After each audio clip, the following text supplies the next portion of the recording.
अस्मद्गुरुभ्यो नमः। श्रीगुरुभ्यो नमः। सर्वगुरुभ्यो नमः।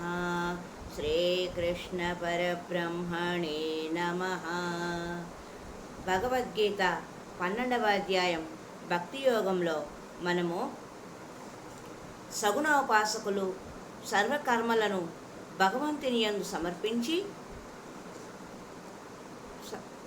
భగవంతుడినే లక్ష్యంగా పెట్టుకోవాలి అనే విషయాన్ని మనము 6వ శ్లోకమైన ఏతు సర్వాణి కర్మాణి మయి సన్యస్య మత్పరాః అనన్యేనైవ యోగేన మాం ధ్యాయంత ఉపాసతే తేషామహం సముద్ధర్త మృత్యు సంసార సాగరాత్ భవామి నా చిరాత్ పార్థ మయ్యా వేసిత చేతసాం.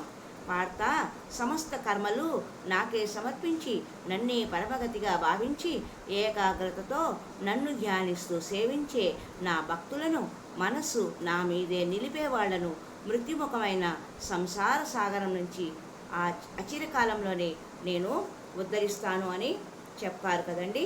దానిలో మనము మొదటి పదమైన సర్వాణి కర్మాణి సన్యస్య అంటే మనము మై సన్యస్య, సర్వాణి కర్మాణి మై సన్యస్య, సమస్త కర్మలను ఆచరించి వాటిని త్యాగం చెయ్యి అని చెప్పారు.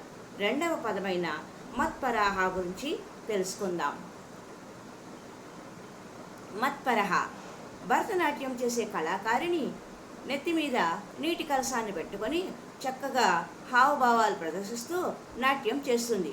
తాళానికి అనుగుణంగా ఎంతగా నాట్యంతో లీనమైపోతుందో ఆమె దృష్టి అంతా నెత్తి మీద నీటి కలసంపైనే ఉంటుంది. అంటే ఆమె లక్ష్యం నెత్తి మీద నీటి కలసంలో నుండి నీరు కింద పడిపోకూడదు. అందుకే ఆమె దృష్టి అంతా కలసం మీదనే ఉంటుంది. బాణప్రయోగం చేసేవాడు తన దృష్టినంతా లక్ష్యం మీదనే ఉంచుతాడు.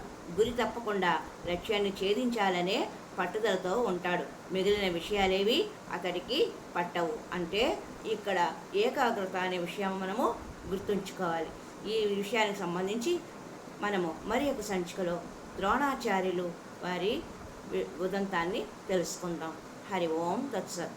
హరే రామ రామ రామ హరే హరే, హరే కృష్ణ కృష్ణ కృష్ణ హరే హరే, హరే రామ రామ రామ హరే హరే, హరే కృష్ణ కృష్ణ కృష్ణ హరే హరే. హరి ఓం తత్సత్.